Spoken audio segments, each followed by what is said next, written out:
Chapter 16, Fluffy and Cheeseball. This Fluffy toilet nose and Cheeseball waffle fanny. Fluffy's a kid on 11 at the time, the flat top. Cheeseball is the one who wrote t-shirt with that haircut. Remember that now. We gotta do something, cried Fluffy. But what, said Cheeseball. We're smaller than 2 mice. What can we possibly do? Let's go find a roll fried Captain Underpants, said Fluffy. So Fluffy and Cheeseball ran to Mr. Potty Biscuit's office and found him cowering under his desk. I can't believe I'm about to do this, said Fluffy, but here goes nothing. Fluffy snapped his fingers. Snap! Suddenly, a strange change came over Lumpy Potty Biscuits. His worried frown quickly turned into a heroic smile. He rose from behind his desk and thrust out his chest. In no time at all, Mr. Potty Biscuits had removed his outer clothing and tied a red current around his neck. Join all, said the hero. Count on Underpants here. Cool, said Cheeseball. But from now on, you have to call yourself Buttercup Chicken Fanny. The guy in the gerbil suit says so. Hey, said Count Underpants. I'll take orders from anybody. Well, Count Underpants is a fine name already, so I guess it makes sense. Great, said Fluffy. Now fly out the window and bring back that big machine thingy with the lava lamp on top. Yes, sir, said Count Underpants. Chapter 17, Count Underpants to the rescue. Count Underpants flew down to the ground and grabbed the Gucci Girl for 1,000, but on his way back up, he was spotted by Professor Poopy Pants. The evil professor zapped Count Underpants with a bolt of energy from the Shrinky Pig 2000. Suddenly, the waistband warrior began to shrink even smaller than before. He flew back to the tiny school carrying an extremely small Gucci Girl for 1,000, and he dropped it into Fluffy's hand. Hey, where's Count Underpants? Asked Fluffy. I don't know, said Cheeseball. I think he got shrunk so small that we can't see him anymore. Well, said Fluffy, at least we have this little invention thingy. How's that going to help us? Asked Cheeseball. I saw Professor Poopy Pants use it to make that pencil grow really big, said Fluffy. It's our only hope of ever getting back to normal size. I hope it still works, said Cheeseball. Fluffy and Cheeseball dashed to the school kitchen and climbed up the ladder onto the roof. Maybe if we zap the school with this thing, everybody will grow back to normal size, said Fluffy. Good idea, said Cheeseball. Then we can all run away. Chapter 18. Are you there, God? It's us, Fluffy and Cheeseball. Fluffy pointed the Gucci Girl for 1,000 at the roof of the school and got ready to press the button. But the boys were spotted by Professor Poopy Pants. Quickly, he turned his mighty robotic hand and Fluffy and Cheeseball slid off the roof. Downward, they tumbled through the air. Oh no! Shouted Cheeseball. We're doomed! Wait a second, cried Fluffy. Do you have any piece of paper on you? Yes, screamed Cheeseball. Right here in my pocket. But what good is it gonna do us now? Quick, cried Fluffy. Fall into the paper airplane. What kind of paper airplane? Ask Cheeseball. Any kind! Screamed Fluffy. Just do it now! Da-da-da-da-da-da! It's time for survival time with Georgia. Okay, I'll stop. Quickly, Cheeseball folded the paper to a goofy-looking glider. How's this? He screamed. Great, yelled Fluffy. Now hold it steady. Fluffy pointed the tiny Gucci Girl for 1,000 at Cheeseball's airplane and he pressed the button. Suddenly, Cheeseball's airplane grew to enormous size. Well, technically it's normal size now.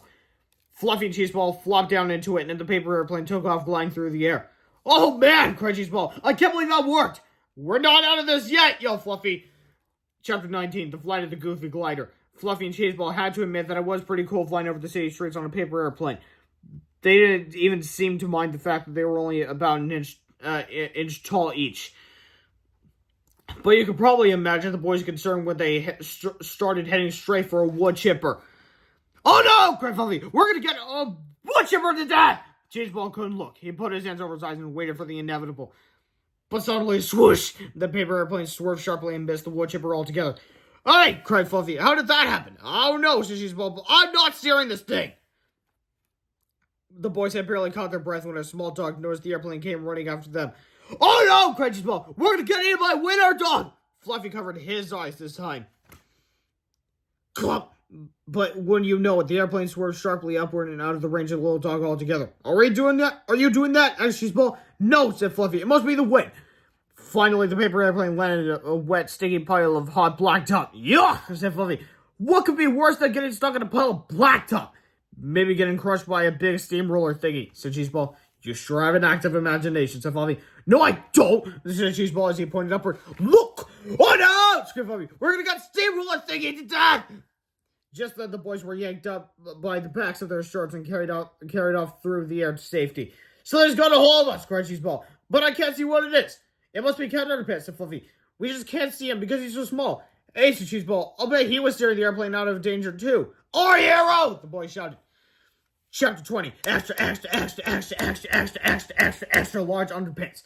Fluffy and Cheeseball landed safely in the abandoned alley. We've got to enlarge Captain Underpants so he can find Professor Poopy Pants, said Harold. The fate of the entire planet is in our hands.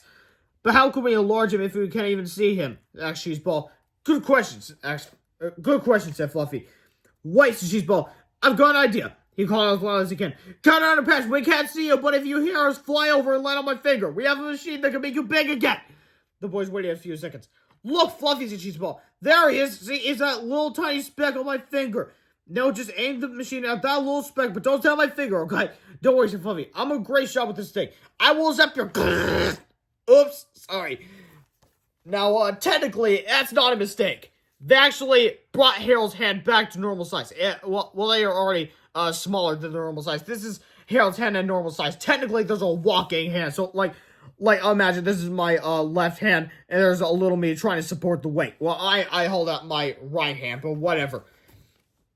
The good news was that Captain Underpants had grown larger, was now visible. The bad news was, well, let's just say that Cheeseball was going to have an awful hard time picking his nose with his right hand from now on. Fluffy gave Captain Underpants a few more shots from the Gucci Grove 4000. The waistband warrior grew and grew and grew until he was 10 stories high. The same height as that Triple Tiger 2000, that Professor Poopy Pants enlarged with the Gucci Grove 4000. Anyway, finally, the colossal captain headed towards the preposterous professor. A showdown was about to begin.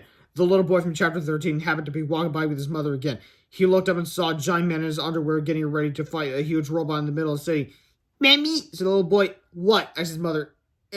Never mind," said the boy.